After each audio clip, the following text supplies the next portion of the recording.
All right, it is just past 8 p.m. here in Israel, just past 2 p.m. on the US East Coast, and we are ready to begin this special pre-election Zoom briefing for Haaretz.com readers and subscribers.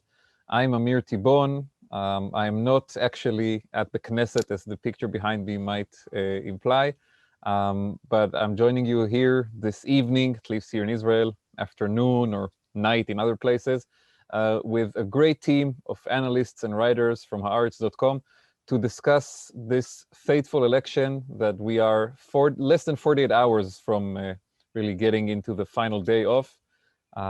Here with me today to discuss what this election is really about, how did we get to this point of a fourth election in 2 years, what results could be expected, and how all of this will impact the US-Israel relationship.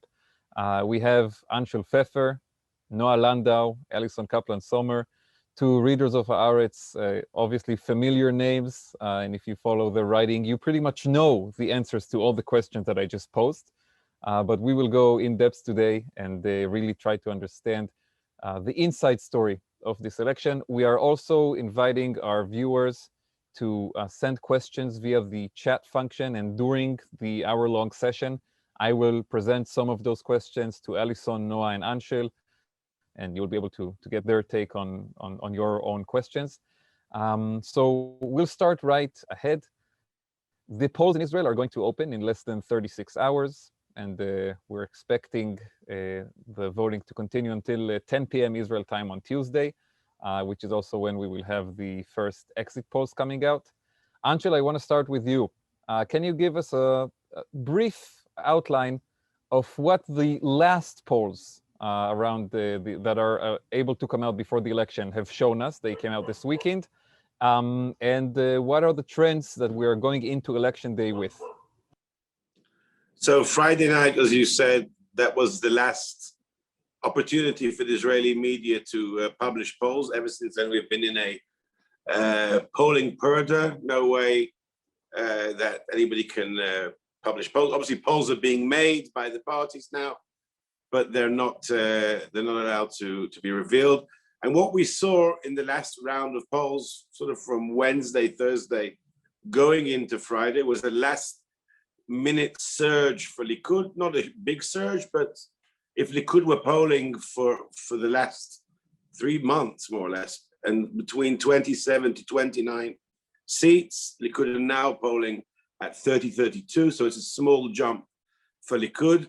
Where have those seats come from? Those seats have come almost exclusively at the expense of Naftali Bennett's Yamina party. So they're mainly moving within the bloc that we expect to support Netanyahu. Obviously, Naftali Bennett has been saying, I'm not supporting either the Netanyahu or the anti-Netanyahu bloc, but it's, we're expecting Bennett to go with Netanyahu after the election. Certainly, we're looking at him as part of the potential Netanyahu bloc.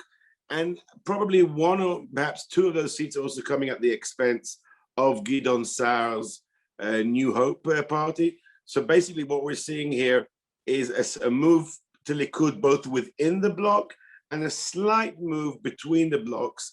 And this means that Netanyahu is close, not yet, according to the polls, at the majority of 61 seats with the bloc of parties, which include his own Likud, the two Haredi parties, United Torah Judaism and Shas, the neo-Kahanist homophobic party, which calls itself Religious Zionism, and we expect Bennett's Yamina. So they're right now in the polls with a total of 59 to 60 seats, so just on the brink of a majority, but not quite there yet.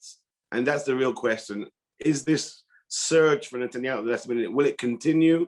And will that mean that Netanyahu will also continue taking seats away from Bennett and perhaps away from Gidon Saar's New Hope as well? And will we see on Tuesday night, or whenever we'll know the actual results, because Tuesday night is exit polls, and Noah Landau, it always reminds us that until the last real votes are counted, then don't get excited about the exit polls. And she's been right about that in quite a few elections until now, including local elections, which it was particularly Garling. So this is really the real question. Is Netanyahu on an upward trajectory, or was this just like a short surge of euphoria of a number of Israelis who went out to restaurants and bars and football games at the last moment and had a bit of a feeling that, oh, finally the vaccinations, which is Netanyahu's big campaign, they've brought us liberty from COVID-19. Mm-hmm. Will it continue? That is the big question mark, I think, that we're waiting to see. And the last comment about the polls. The polls currently, most of the polls have 4 of the 5 parties on the brink crossing the threshold. That's religious Zionism, so-called, Ra'am, the breakaway from joint list, and the 2 center-left parties, blue and white, and Meretz, all crossing the threshold, and the one party, the New Economic Party, not crossing the threshold. Mm-hmm. Yeah. This is obviously will be a critical thing. If that is the actual result, that means the Knesset will look one way. But if some of those 4 parties don't cross the threshold in the real results, then the balance could go either way. Yeah, and obviously with the threshold, it's very hard to predict the results this time. Ellison, I want to turn over to you. You had a great story today on Haaretz.com, a dispatch from last night's protests in front of Netanyahu's official residence in Balfour Street in Jerusalem. These have been demonstrations that have been going on for months. And last night they had the greatest gathering so far, tens of thousands of people. What was the atmosphere like there? And do you think this could maybe convince more of the people who are not so enthusiastic about Netanyahu's rule to come out and vote on Tuesday? And Ellison, please unmute yourself so we can all hear your experience from Balfour. Okay, I'm here. So yeah, so it was definitely a very joyful celebration. These days, as Israel opens up, it's hard to tell that whether people were simply excited to be out in a crowd without being worried about COVID. There was a musical performances at this big Balfour rally. The estimates of how many people showed up ranged between 20,000 and 50,000, depending on whether it was official police estimates or the organizers. But some of the ecstatic people around me, I don't know if they were worked up with political passion or just happy to be at a concert. But it was a really mixed crowd. There were the hardcore people who, since July, every single week, have been turning out to voice their anger at Benjamin Netanyahu for what they perceive as his corruption, as his mishandling of the coronavirus crisis. But there were really a lot of regular people out there. There were senior citizens, there were families with small children. There was a real feeling that this is the final push, and there were some very strong get out the vote messaging. Coming from the perspective of having covered the last US election, I really noticed that the difference that all of these people who would be so fired up to replace Netanyahu as they were in the US to replace Donald Trump, back in the US, these people were all home phone banking and text messaging and doing real hands-on work in order to try to do something to change the regime, to replace Trump with Biden. And here, you kind of saw everyone out on the street having a good time. And part of me was thinking whether their energy might not be channeled more effectively to doing more to actually replace Netanyahu. But then when I spoke to some of them, they said, listen, we have to whip up energy, and these people will go out and try to convince their friends or their family who may be on the fence, who may be lazy about going out to vote. So they felt like it was energizing the base that might be necessary to victory. Yeah, and we will see, which strategy was more helpful as the results come in. Noah, I want to turn to you. And it seems too that there is one issue that is kind of absent in this entire election campaign. Nobody's talking about it almost, and that is the Palestinian issue, the settlements, the occupation. It's missing from the discourse. We're talking about Netanyahu's corruption trial, about potential coalitions. Where has this issue that used to dominate Israeli politics go? Well, first of all, I'm very happy that people are joining us, and they're not getting tired of our never-ending elections. So that's great. And this question is. We saw that in previous rounds as well. This is not, something new. Palestinian issue is, not the center of attention for a long, long time now. First of all, because there is no peace process. So there isn't, a huge dilemma on the table that Israelis have to vote against or for, right? So this is definitely one issue. But also, for many years now, the separation policy, I think, for those of you who don't know, the wall of separation and so on, for many Israelis, the Palestinians are not something that they actually see in their everyday life. They have other issues that are more important, and since terror attacks there's definitely less of that in recent years, then this is not something that most Israelis feel like this is a burning question for their everyday lives. And definitely, during a year such as the one we just had with COVID, etc., the financial situation, the economy, health, education. Kids weren't in school for a whole year almost in Israel. All these questions are much more important for most Israelis, not everyone, of course. And Anshel, picking on what Noah just described, what are the main issues that this election is revolving around? If the old left-right division on the Palestinian issue, on the settlements, on the occupation is not the main dividing line in the current election, then what are the issues that divide the two camps that you described to us earlier, the pro-Bibi, anti-Bibi camps? There is no issue. There's only one issue, and that is who will sit with Netanyahu, who will not sit with Netanyahu under any circumstance, and how is it possible, if at all, to create a non-Netanyahu alternative coalition? Is it necessary? That is the one pervasive issue. And this is, in a way, Israel's COVID election, in a similar way to in which the American presidential election was very much also a referendum about how Donald Trump had dealt with Corona. This is also a referendum on Corona, but it's all how Netanyahu has dealt with Corona. Do we think about the first 8-9 months, or sort of the middle 8-9 months of the pandemic, when the Israeli government was dealing so badly with Corona, Netanyahu had monopolized it to just him and a very tiny circle of advisors who weren't doing a good job? Or do we look at the last 2 to 3 months in which the vaccinations, which Netanyahu certainly had played a major role in bringing early and in large quantity to Israel? Do we just look at that and focus on that and say, good on you, and vote for Bibi because of that?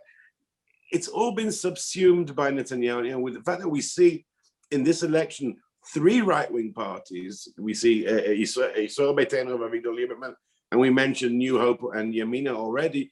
3 anti-Netanyahu right-wing parties just shows how this is no longer any real ideological or policy debate in Israeli politics.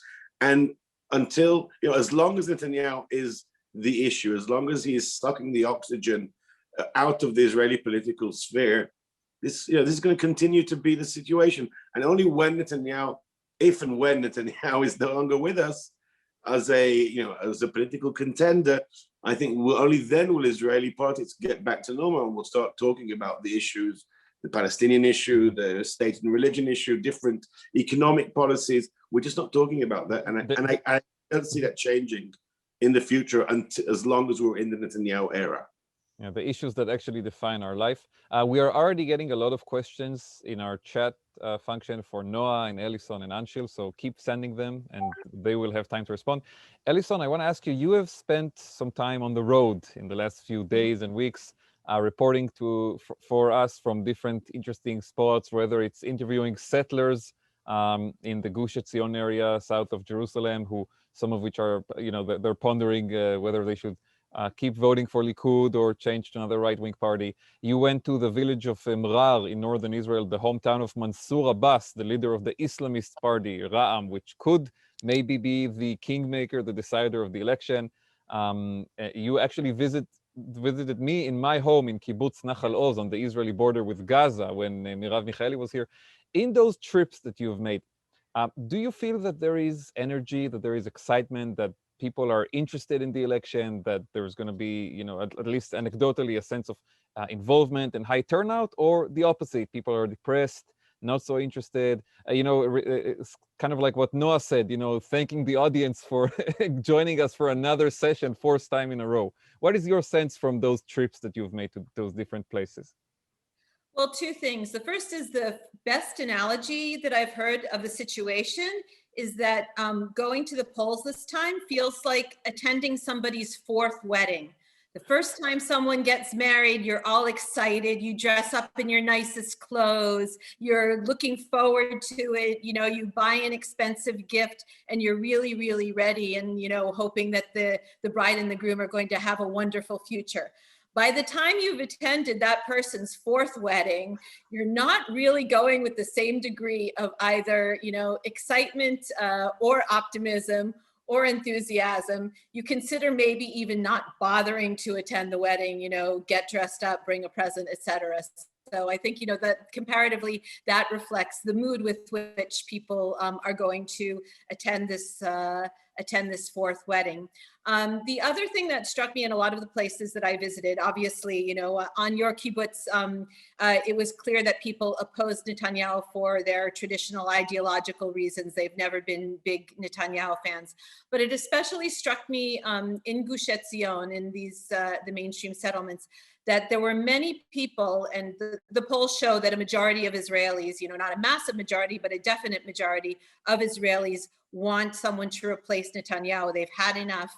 People who admired him, people who appreciated him in the past, who can list, you know, what they think were his great achievements, and had voted for him in the past, and they were just saying enough.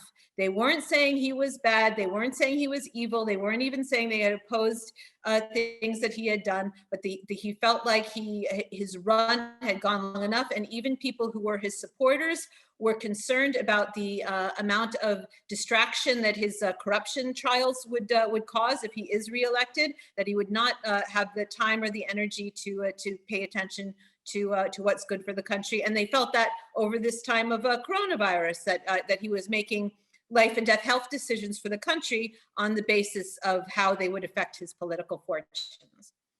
It would be interesting to speak to some of them after the election and to see if these convictions held. And to people who are joining us now, it's great to see that we are expanding and getting more audience. So this is a pre-election briefing for Haaretz.com readers and subscribers with Anshel Pfeffer, Noah Landau, and Alison Kaplan-Sommer.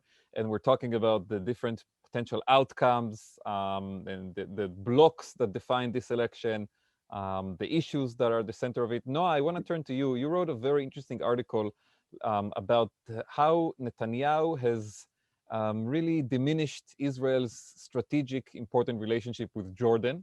And in the category of important issues that don't really get enough attention in this election, because like Anshel said, the media only wants to ask politicians, will you sit with this party in a coalition or not? That issue has not received the attention that I think it deserves. Can you speak a little bit about it, and also maybe open up a window to how the different election outcomes could impact this strategic relationship, Israel and Jordan? Right. So in general, I think that Netanyahu doesn't really have a stronger position on issues of diplomacy and security, because, you know, for many years it was, if you can't beat them, join them. It seems like the opposition realized that on issues like Iran, for example, and Jordan, you know, on a different scale, because they felt like they can't beat him, and this is such a consensus in Israel, then there wasn't much of an opposition. And on Jordan specifically, for quite a long time now, we see that there are there are a lot of problems in the relations that are not really being approached diplomatically. There are pretty good security ties between security forces, but on the civil level, there are quite a lot of issues between the countries that are just not addressed. And Netanyahu, for a long time, has been making this this problem actually bigger and bigger. And I think that the last discussions on annexation were really a major issue for the Jordanians. And really, the Trump administration is to blame as well, because they also did not address the problem and kept them out of the conversations while this was going on, and while our ties have been strengthened with some Gulf countries. So I think in general that Netanyahu has some weaknesses on security and diplomacy that the opposition does not seem to take advantage of. And the Jordanian issue was one of them. I mean, just a second before election, a week and something, and a few days before the elections, we have this major diplomatic crisis with a neighboring country that is important to Israel's security. I don't know how much our readers have been following this, but Netanyahu, because of the diplomatic crisis, the Jordanians prevented Netanyahu to take off from Jordan to the Gulf. And then in return, Netanyahu decided all by himself, without a cabinet meeting or anything, just to shut down the airspace above Israel to the Jordanians, which is this is a step that is just very dramatic in diplomatic relations in general, but specifically with Jordan. So, but it seemed like Israelis are not really concerned. But because, as I said before, during COVID, of course, there are more urgent issues for just the average Israelis than our relations with Jordan. Yeah, and Angela, I want to connect to what Noah just described, and this is one great example of a phenomenon that I personally describe as Netanyahu unleashed. And we had actually one question already submitted to us. This is an opportunity to say you can submit questions through the chat or via Facebook Live if you're watching us over there. But one question said, why is the word Bibi spelled out so prominently behind Angel's shoulder? And the answer is, of course, because that's the title of Angel's amazing Netanyahu biography. Angel paid them to ask. Yeah, recruited by the book agency. A wonderful book that I recommend everyone to read. But as the in-house biographer, product placement. As the in-house biographer, Angel, I want to connect what Noah described and ask you, if Netanyahu does amass this 61-seat majority for Likud, Bennett's party, and the ultra-Orthodox and the far-right, what kind of Netanyahu will we see the day after? What will be the new Netanyahu that we will meet? Noah said something very important. Noah pointed to a very important policy field, foreign policy, regional policy, where Netanyahu is totally open to attack and the opposition isn't exploiting it. And we could list a whole list of really major weaknesses that Netanyahu should be under attack for. The fact that the whole way that the COVID policy was run, basically allowing an entire segment of Israeli society, the ultra-Orthodox, to flout regulations because they're Netanyahu's political allies. The fact that Israel is entering a massive budget deficit, which Netanyahu has no idea about. We saw last week in an interview, he didn't even know how big the deficit was. It was about 3 times the amount that he said it was. And there's no real plan of how to fix that. Housing prices, nothing has changed, but they're spiraling out of control. So many things are, he's open to attack on so many fronts, and that's just not happening. And you ask, what kind of a coalition would he form? So I think that we're focused, as we should be perhaps, on this nightmare coalition of 61 if Netanyahu reaches it, if Bennett joins him and they have enough mandates, in which we're assuming that the party called Religious Zionism will pass the threshold, and Meir Kahane, the father of Jewish supremacy, his heir and his heir apparent Itamar Ben-Gvir will be the 61st finger in this coalition. This is a nightmare coalition, by the way, for Netanyahu as well, because Netanyahu does not want to be held hostage by Itamar Ben-Gvir, not because of ideological reasons, but because, first of all, he knows what this coalition will look like to the world. That will be the headline, and it won't go away. It'll be the Israeli coalition. It has Jewish supremacists controlling it. Now, what policies will Itamar Ben-Gvir and his not almost as radical partners, Smotrich and the other people in that party, what price will they extract from Netanyahu in this government? And they will be able to extract a heavy price because Netanyahu doesn't just want to form a new government. He wants to pass a law, and he's constantly denying that he's doing this, but he wants to pass a law which will somehow grant him either grant him immunity from prosecution, or he wants to fire the Attorney General, Avichai Mendelblit, who is currently prosecuting him for bribery and fraud, and appoint a much more comfortable Attorney General who will revisit the charges and probably water them down and end the trial. And for this, he will need the most radical, most racist, most far-right elements in Israeli society to help him do this. So really to start, the list of things that they will ask, whether it's dismantling almost any type of judicial overview of Israeli policy, basically, which also means giving the settlers free rein in the West Bank to do things that currently they can't do because of judicial overview, whether it comes to any kind of policy of religious freedom and equality, any idea of having the other streams of Judaism, the conservative reform stream, getting any kind of rights or anything coming close to equality, you can throw out of the window, because the ultra-Orthodox will have this stranglehold on Netanyahu's coalition.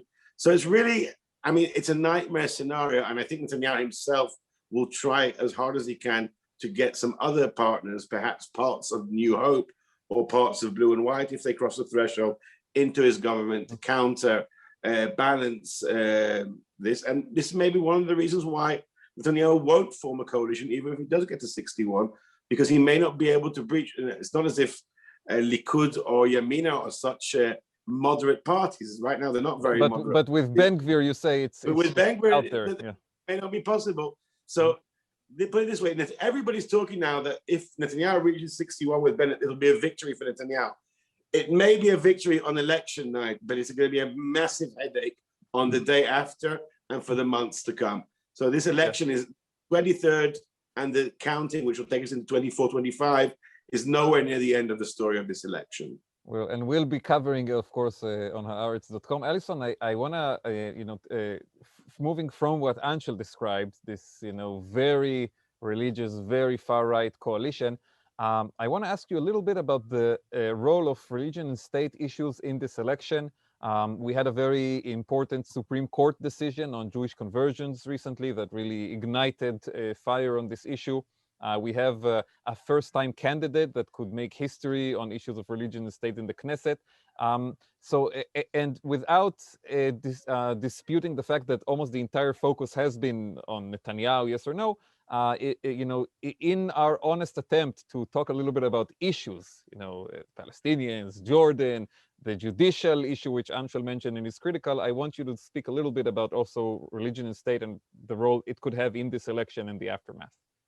Well, as Noah noted, as little as the Palestinian issue has felt burning or urgent or relevant in this pandemic year we've experienced in Israel, as far as religion state issues go, as Anshel touched on, the COVID-19 pandemic exacerbated the religious and state conflicts that exist in Israel. Has shown a really bright spotlight on what many people call the autonomy of the ultra-Orthodox sector, where essentially in exchange for their political support, Netanyahu, or whoever is in power, Netanyahu is certainly not the first to do it as Prime Minister of Israel, looks the other way, while a large sector of the population makes their own rules, makes their own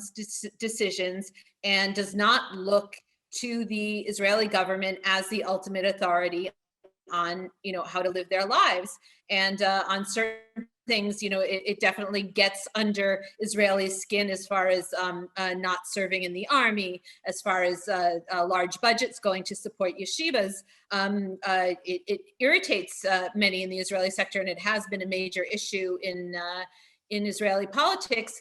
But it was never a life and death issue the way that it was with COVID, when the infection rates were soaring in ultra-Orthodox communities, and their rabbis, who give the marching orders for the communities, refused to shut down their schools when secular and national religious Israeli children had not gone to school. When it seemed like they were getting special treatment at the airports coming into the country, when it seemed that their refusal, or I should say the refusal of their leaders to conform to the rules and regulations being made by the government in order to stop infections, to save lives, to save the hospitals from being overwhelmed. When those rules were flouted, really there was a huge wave of popular anger. Now that vaccines have saved the day, I think the question is going to be, how long will the memories of voters be? Will they remember that?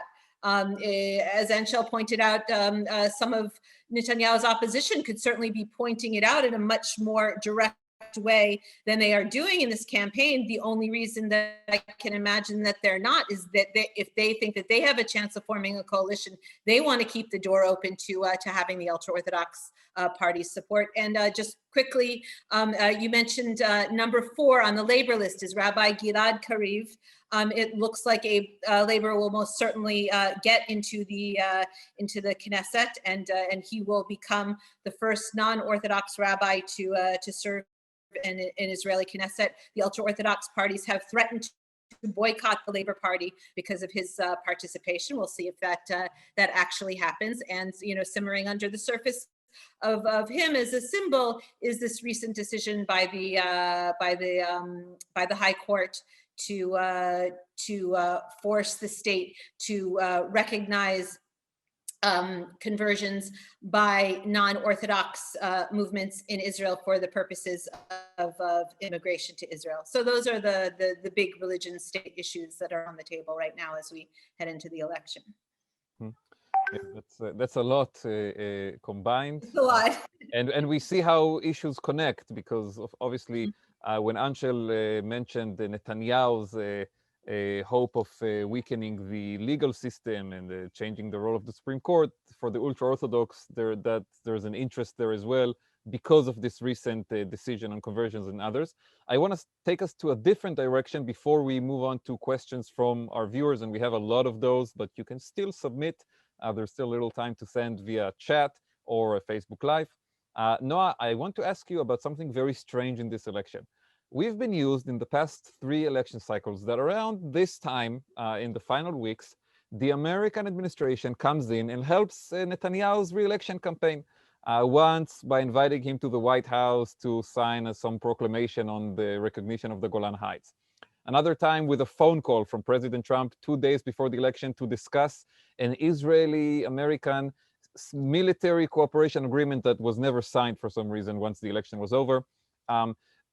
Showing the, unveiling the deal of the century. And now the Biden administration is not doing anything like that. Don't they want to get involved in our elections as well? Well, you also forgot Putin, who has been recently a player in that BB game before elections.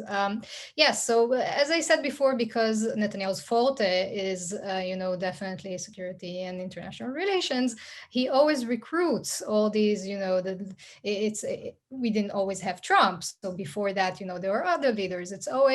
He always tries to recruit before elections. the leader of the hour, for a photo op, and to show them shaking hands. In one of the recent rounds, it was even the center of the campaign. Netanyahu is a leader who could shake the hands of all these other important leaders, such as Trump and Putin. So it was kind of a surprise maybe for Israelis, but I'm not sure that for the rest of the international community, when Mohammed bin Zayed did not want to participate in this little game before the elections. So Netanyahu wanted this time, of course he understood, he knows that Biden wouldn't be, participating in such a campaign. No one expected, Biden to help him get reelected, but he did hope that maybe a visit to the UAE could be potentially beneficial this time. So he did want this, historic visit to the Gulf and everything that's attached to it. But they did not want to take part in this campaign, and they said so very clearly that they're not, getting involved, and that the new normalization or peace agreements between Israel and the UAE are based on, between the people and not necessarily with a specific leader. So this was a blow for Netanyahu's campaign. I mean, the center of his campaign is, of course, the vaccines. But I think he did very much want to also decorate it with a little bit of the Abraham Accords. And the fact that he doesn't have that photo, this footage just before the elections, it's something that I think was a surprise to him. The UAE signed the normalization deal with the State of Israel and not the Likud party. That was basically the surprise. Before we move to the excellent and fascinating questions from our viewers, and I really want to thank everyone who has submitted, I want to make a quick round of short answers from the three of you. One factor that could make a difference on Tuesday and that maybe we haven't discussed tonight, maybe is not getting enough attention. Angel, you go first. Quick answers, guys. One factor that people should be looking out for as we head into Tuesday. Quickly, two factors: Netanyahu fatigue, that not from one specific issue, but from an accumulation of issues, most of them we've mentioned here, that I think the polls are not noticing. I don't know how big it is, but I think it's out there.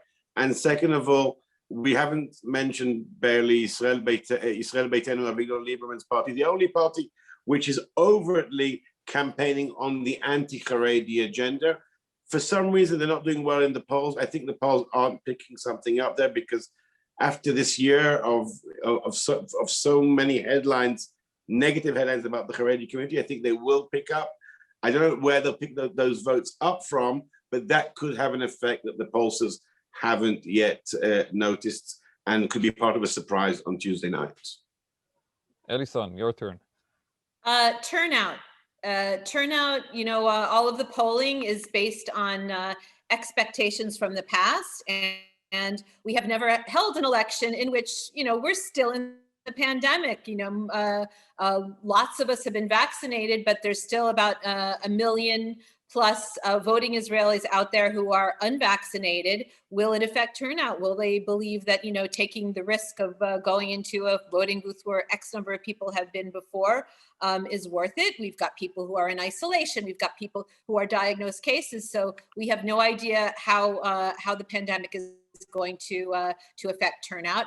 And in the same vein, we've never had fourth elections before. Everyone expected in the third election that turnout would be way down because people were tired of voting. And in fact, it went up. And so will that happen again? Will it be down again? And will the large number of undecided voters, polling is showing that we do have a lot of undecideds, who will they decide to vote for, or will they decide to vote? It's supposed to be an unusually warm and beautiful day on election day. So if I was working for any of the left or center left campaigns, I think I would send all my forces out to the beaches and start shuttling people from the beach to the polling booth. So I think that that undecided voters' behavior and turnout is going to be a really key factor. We will fight in the beaches. Noah, your last comment on this?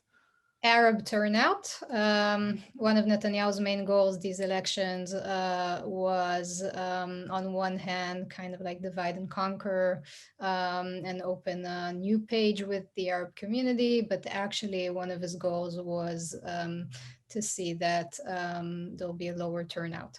So that would be very important. And also to our viewers who will try to understand the results as they come in. I think Anshul mentioned this before, but if one of the smaller parties in a very clear way does not make it to the Knesset, then the game is over, because that will be a very clear sign, what's happening. And there are several parties that might not make it, and that would be a very clear sign for the results. Mm-hmm. Okay, thank you, Noah, Ellison, and Anshel. And I'm now going to read some questions that we got from our viewers. I apologize, I cannot get to all of them because we've really received a lot of questions. So I will try to get to the best of them and have an informed discussion here. One question that we have, if neither the pro-Netanyahu or anti-Netanyahu blocks get to a 61-seat majority, does Benny Gantz become prime minister in November according to the agreement that was signed between Netanyahu and Gantz last year, and that was then turned into law in the Knesset? Anshel, you want to answer that one? Actually, I prefer not to answer this one because it's such a red herring. It's that there is this legal theory that has been floated both by Benny Gantz, but I think also by some of Netanyahu's proxies who want people to vote for Gantz in the hope that Gantz won't cross the threshold and waste votes. Yes, according to some interpretations of this law, then perhaps by November, if no government has been sworn in, then perhaps Gantz will become the prime minister. But if Gantz by then is either the leader of a tiny party or has fallen beneath the threshold, is no longer a Knesset member, I think that will be challenged very easily in the High Court, and it'll be ridiculous. So the reason people are talking about this, Benny Gantz is anxious to try and prove something and get votes, and Benny Gantz's enemies from the Netanyahu camp, the enemies of the anti-Netanyahu camp, want that myth to somehow kind of muddy the waters and waste votes. But the answer is I really can't see it happening. But perhaps, if it happens in November, people will remember, you said it couldn't happen. I just don't see it happening. If it will happen, the history of Benny Gantz will be completely rewritten. Maybe there will be another biography, but with too many twists and turns. Not by me. Not by me. Well, he was lucky in the past. Don't forget his whole career. He was this, lucky guy. Sure. The lucky soldier. Noah, a question I want to refer to you. Is there potential for a conflict with the United States? Well, not an armed conflict, I hope, but a clash, disagreement with the United States, if there is this Netanyahu, Bennett, ultra-Orthodox, very right-wing government? Yes and no. Of course, the situation is complicated now with the Biden administration, but just like Israel, this is not their number one goal. Israel-Palestine is definitely not number one on their list. So many things, come before. So I don't think it will be a major clash. And also, let's not forget, Biden in the end is, someone who called himself Zionist in the past, very pro-Israel, Harris as well. So there might be, little clashes, but not a massive one, I think. Ellison, a question for you. We've heard allies of Netanyahu attacking the Central Election Committee in Israel and basically spreading the, laying the foundations for questioning the legitimacy of the election. This question actually comes from someone who mentions the fact that Netanyahu's campaign manager is a former Steve Bannon aide, a story that you reported for us on Haaretz.com. Talk a little bit about this campaign to try to delegitimize the election before the results are even in. Yeah, the manager of Netanyahu's campaign, who has no campaign managerial experience, he has journalistic experience as the Jerusalem bureau chief and a reporter for Breitbart News, and his boss was the former Breitbart editor-in-chief, Steve Bannon. So there is talk that some Knesset Speaker Yariv Levin planted some seeds regarding the legitimacy or illegitimacy of the Central Elections Committee. That there's going to be sort of a stop the steal movement if, by chance, Netanyahu, not only does not get to 61, but is in some way definitively defeated. That there could be some sort of a movement to delegitimize the election results, Trump style, and in a worst case scenario, have some sort of real uprising of Netanyahu supporters. People are worried about a scenario of the Capitol riots. To me, it feels highly unlikely. Noah and Shel can see if it seems as unlikely as it seems to me. But on the other hand, what happened on January 6th, if you'd asked me ahead of time, seemed unimaginable. So I suppose anything is possible. Unfortunately. Anyone else want to comment on this specific question, or shall I move to the next one? All right. Amshel, I want your take on this one. Will Naftali Bennett ever be psychologically able to break with his former boss, Benjamin Netanyahu? And you've written a lot about this. No, I'm neither a prophet nor a psychologist, but it's obvious that Netanyahu has a very deep connection to Netanyahu, which is not reciprocated. Bennett to Netanyahu, yeah. Yeah, okay. Bennett has a very deep connection to Netanyahu, which is not reciprocated by Netanyahu to Bennett. We can bring so many examples, but the fact that after so many years of really Netanyahu abusing Bennett in every possible way, just from what we've learned from what happened with your former employer, Walla News, where that so much of Netanyahu and the Netanyahu family's requests and orders of the owner of Walla News was basically to drop shit on the heads of the Bennett family, including stuff about Naftali Bennett's wife and Naftali Bennett's late father. Like, it was basically, I mean, you could not have thought of a more slimy smear campaign possible. And still Bennett talks about, yes, I'll sit with Netanyahu if that is what, if that is the outcome and so on. It's, there are words for it in psychology, which I prefer not to use. Like, I'm not a psychologist. Will Naftali Bennett one day break it? I can't say, I think there is a chance that it will happen, but right now it doesn't seem that chance is very high. But look, everybody has a breaking point. And Netanyahu, I think, is acting in a slightly uncautious way. We saw on Friday how he basically sent the Shin Bet and the police to Naftali Bennett's street as if preparing for a visit and a sort of impromptu debate with Naftali Bennett on Friday afternoon, just before Shabbat, outside his house. I mean, this is badgering. This is harassment.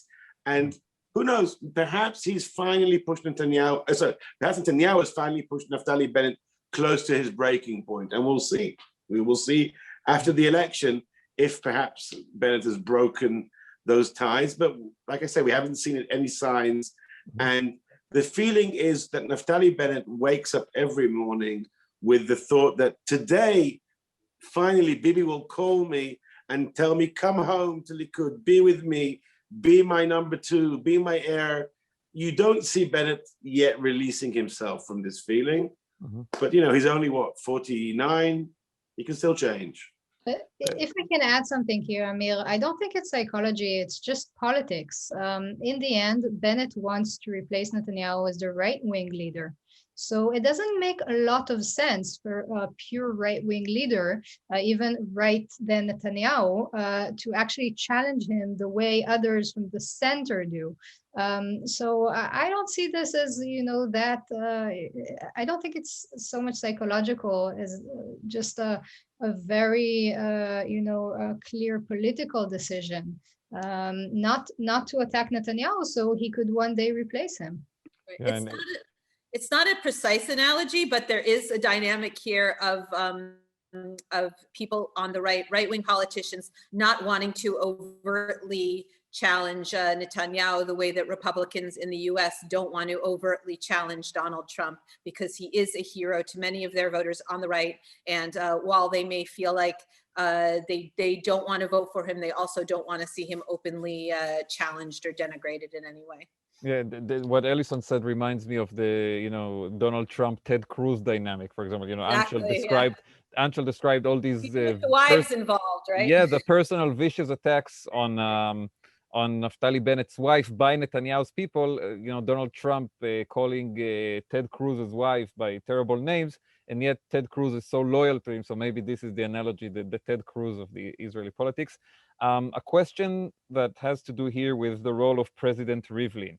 If there is no decision, there is no clear majority either way, can the president intervene and force a government on the politicians? Anyone wants to wade into these constitutional waters here? Well, theoretically, where was he up until now, right? If Rivlin wanted to do something, he would have. I mean, I don't think this round is different than the previous ones. He will not take that kind of activist role, you're saying? I can't see that kind of a situation. In the end, the president is, this very establishment type role in Israeli politics. If you take a stand in such a blunt way, first of all, I don't, for many Israelis, this will not be acceptable. So this, I think it could make the situation worse. And second, Rivlin specifically, I just don't see him being involved in such a way. We're getting some questions about the leader of the second largest party in most of the polls this round, Yair Lapid, the leader of Yesh Atid. Anshel, maybe you want to comment a bit about his campaign and his strategy throughout this election? You recently wrote a really interesting article about how Netanyahu is trying to draw Lapid into a direct battle, and he is being very cautious about it. Well, Yair Lapid finds himself in a very interesting place right now in this election. Benny Gantz, the man who Yair Lapid agreed to join as number 2 in the previous 3 elections, has imploded and may or may not even be in the next Knesset. He's fighting now the threshold, and Lapid suddenly finds himself as not just the leader of the second largest party, but the leader of the center-left camp. And if anybody would have said, I think to any of us here, not that long ago, that Yair Lapid would be the man holding the hopes of the Israeli left wing, because the left wing has never seen Yair Lapid as part of it. I know that the Netanyahu has a strategy of trying to brand Lapid as left wing, but Lapid is the center of the center, the man who puts his finger out of the window every day to see where the wind is blowing and make sure he's on the center ground. And certainly he's not an ally, at least hasn't been seen as an ally until very recently, of the left wing. But he's also the man who is going to be holding this, this weight of expectations, and he understands that. And I think that we've seen, certainly in the last year, since the blue and white alliance between Gantz and Lapid fell apart, we've seen Lapid really coming of age as a politician. We've seen him control. I know many of us in Haaretz, who Lapid would never talk to us before, because Lapid thought that it would work in his favor to boycott Haaretz. And suddenly, he even attacked Noah at one point in a very, I think, unprofessional attack on a journalist. I know myself personally, and other people who had we're beyond that. That's politics as well. That's true. Yep. And so, he's been courting Haaretz. He's been writing. He wrote a few op-eds for Haaretz. He's been talking to Haaretz journalists like never before. And okay, that's just one tiny example. But I think the best example is that Lapid has become very disciplined.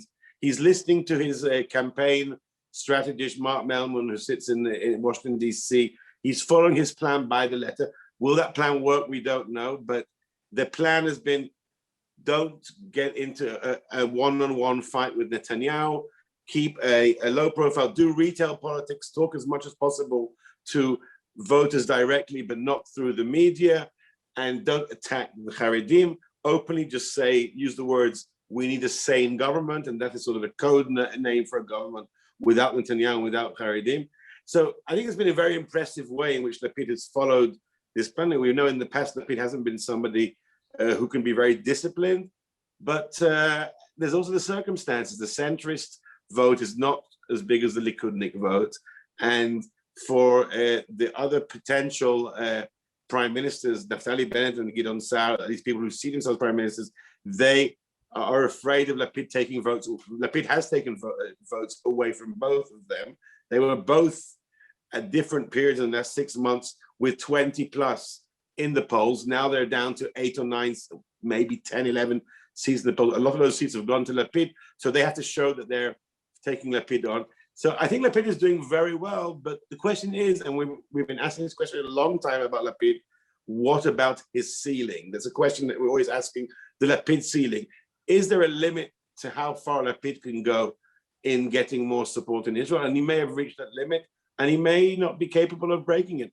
You know, that's just the way the Israeli society is divided. Ellison, a Actually, question. I think that Lapid's campaign is brilliant. His campaign is to have no campaign at all. And in Israel, the more you're silent, the more that people actually support you. The more you speak, people find reasons not to vote for you. And there's also in Israel, there's a very, very fast fatigue. There's a sensation for like a moment, and then people are tired of it. And you have to really kind of like time the trend to be very, very close to the actual elections. So I think he's doing that very smartly. And also, there's a fascinating situation right now in Israel. On one hand, you have Netanyahu, that's, a clear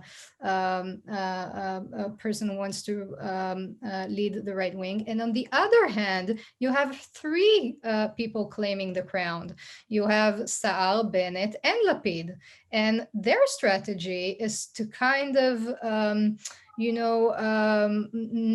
not to make it very clear who's the one who's actually going to wear the crown, because that helps them to get the votes. And Netanyahu wants to make it to make this a clear fight between him and Lapid. So that's why Lapid keeps quiet, and he's right to do so.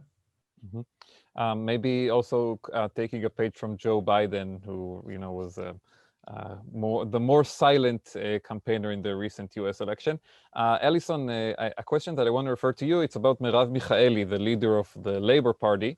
And you recently wrote a very interesting dispatch, again, from my little hometown, my home kibbutz, about her visit here and her attempt to revive the Labor Party. How did a party that used to have, the governing party of Israel get to the place where it's barely passing the threshold? And what is her plan to revive it? Yeah, well, she's since Yitzhak Rabin, she's the 9th person to lead the Labor Party, and there have actually been 12 leaders. Some of them have been there more than once. So it is. Its last 2 leaders were disastrous, Avi Gabay and Amir Peretz.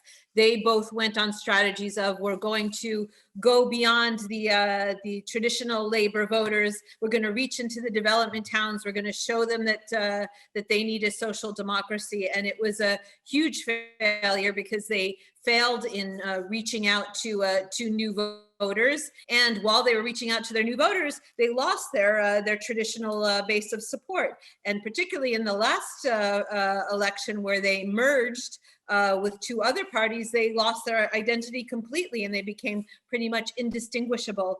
No one thought of a particular reason why they should support them. So Merav Michaeli, as Anshel wrote, took the job that nobody else really wanted, which was to become the Labor the Labor Party leader. She has put a lot of feminist energy into the role. She's actively appealing to pink-collar workers. She's got a long record as a feminist activist, but her main message is, I'm going to revive and resuscitate the Labor Party by bringing it back to the way of Yitzhak Rabin as a Zionist social democratic party. She's going back to its traditional voters, to the kibbutzim.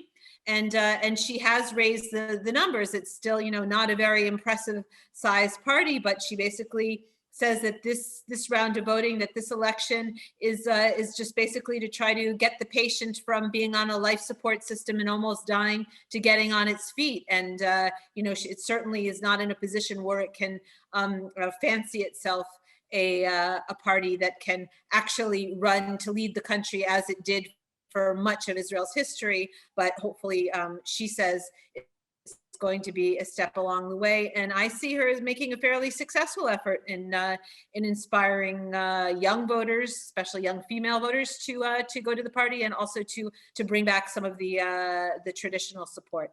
But it is going to be a long and hard road, and you have to give her credit for the fact that she is actually recognizing that and saying that, and does not have any kind of delusions of grandeur of fancying herself, someone who has any kind of a chance for any kind of major leadership position. And she is also saying the important thing is to get Netanyahu out of power, and that's her priority.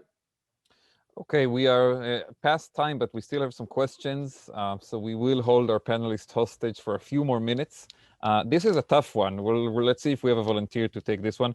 Should the Israeli media, including Haaretz, be held responsible for be held responsible for giving Benny Gantz a hard time for joining a government, and basically helping bring down this government and lead us to this election where we are on the brink of maybe this very nightmare coalition that Anshel described? Anyone want any takers on this one?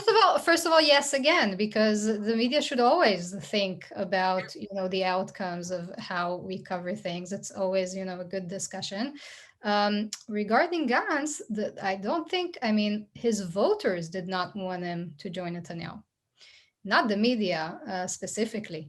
And, we see now that these voters that did not want him to join the government are now not voting for him. It's very simple.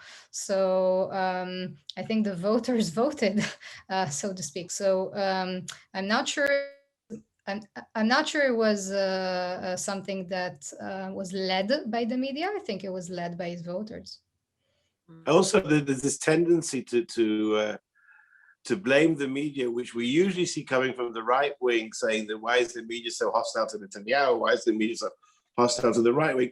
The media gave Benny Gantz a hard time before this decision, because the media published a lot of damaging stories about Gantz during the campaign and after this decision, because that's what the Israeli media should be doing. The Israeli media should be holding politicians to account. Benny Gantz wanted to be the prime minister of Israel. He ran against Netanyahu, who you can say a lot of good things, you say a lot of bad things about Netanyahu, but he's a successful prime minister. You want to replace this guy, we're going to ask tough questions of him, even if we are Haaretz, so-called leftist media. We are not going to give you an easy ride.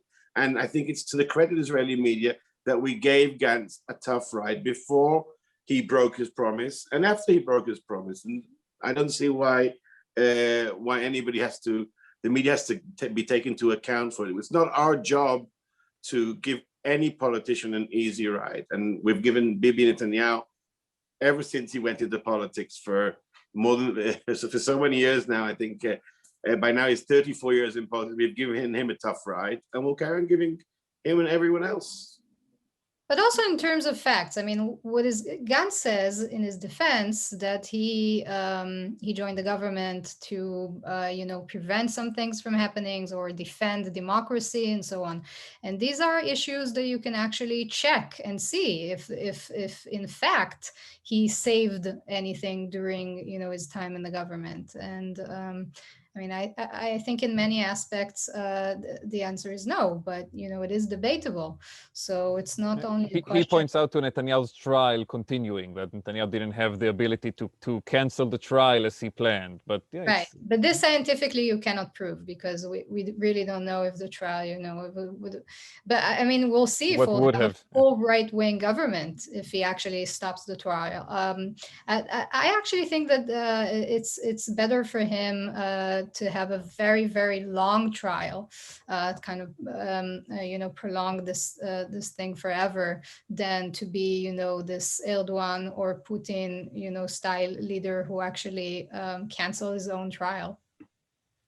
We shall see. That would be definitely an interesting question. We could have a different Zoom about that as well, about the Netanyahu trial, because it is supposed to reach an interesting point in just a few days after the election, when the evidence will be heard. We have a question. Was it a mistake by Meretz and Labor not to run together? Anyone want to comment on that? Yes. Well, Alison and Anshel, I think you both were starting to. Alison, you go first, and then Anshel. Yes, in retrospect, as you see, Meretz scraping to hold together under the electoral threshold, and losing a significant amount of support that it used to have from the Arab communities this time around. It used to have at least one seat that was provided by Arab voters that it's losing. But it's a pendulum. In the last election, they did join together, Meretz, Labor, and the Gesher Party, and they did terribly. The whole was much, much less than the sum of its parts. So this time they decided to go it separately, thinking that they would have a better result. And if Meretz squeaks by, and if Labor, for example, gets 6 or 7 seats, and Meretz gets 4 seats, then they will, again, we'll see after the results come in, then they will be in a better position than if they'd run together, probably. I think that the problem is that both these parties, which are historic parties, Labor goes back to Mapai, which founded the state, and Meretz, which was founded in 1992, has also got a very long history in Mapam and Rats, and parties which go back 60, 70 years. But both these parties have lost their historic constituencies, and the voters have abandoned them. We see it in the numbers. So if your voters abandon you and you still want to carry on running, you've got to work out some more creative idea. And there is not enough room on the Israeli center left for so many parties. We currently have, putting the Arab parties and joint list aside, we have blue and white, Yesh Atid on the center. That's the area where Labor used to be. And then Meretz and Labor together in the area that Meretz used to be on the left. And Merav Michaeli and her team have done a good job of revitalizing Labor, at least pulling it above the threshold in the polls, but they're just too alike to Meretz in their personal comfort. And I disagree that they're the same party. They're not the same party. Are we voting Meretz? Because I think Meretz does present a clear ideological difference, but to many people, they seem too much like the same party. So I think that just for the tactical reason of crossing the threshold, ensuring they cross the threshold in this election, and then in another campaign, working out their differences, I think they should have run together. Anshel, you're probably the only center-left voter in Israel who knows today which party he will vote for. Everybody else is deliberating between the parties. Guys, we are really past time. Still for the sake of balance, I would say no, they shouldn't have run together. Should have run together. Okay. You want to give a quick explanation? Well, there's one major issue on which they differ, which is the occupation. Meretz is, clearly against the occupation. Michaeli's Labor, it doesn't matter where she is personally on these issues. Still, there's an establishment around her that prevents her from going all the way on this issue. So without Meretz running by itself, there's actually no voice in the Israeli parliament, which is a Zionist Jewish voice against the occupation. And this is important. Mm-hmm. Okay, we might have to continue this discussion if there is a 5th election. But friends, the very last question I want to present to you before we depart What are you going to do on election day before or after you vote? What's the plan? I mean, it's almost a day off, although I do expect you all to be writing something for us. But I was apart gonna from say, that, working. what's on the plan? Where are you going? What are you going to do on that day? Because in Israel it's a holiday, unlike in other countries. I'll be on the beach. Working, Amir. There's Twitter all day long. Tweeting all day I'll long. be on Twitter. Everyone's welcome to follow. All right. So it is a good time now to say that, if you want to get the best election day coverage, log on to Haaretz.com, subscribe, so you can get all of our updates, get on our newsletters. Of course, the most important thing, sign up for writer alerts for Noah and Ellison and Anshel, so you can get all of their great stories on election day and the post-election analysis, which could drag for a few days maybe this time. And we'll have a lot of interesting stories and interesting takes on what will happen. Thank you so much for joining us today for this briefing. Thank you, Noah, Ellison, and Anshel. I have a feeling we'll be doing this again pretty soon. But for now, good evening from Israel, and we'll wait for Tuesday to see what happens. Thank you, Goodbye. everyone.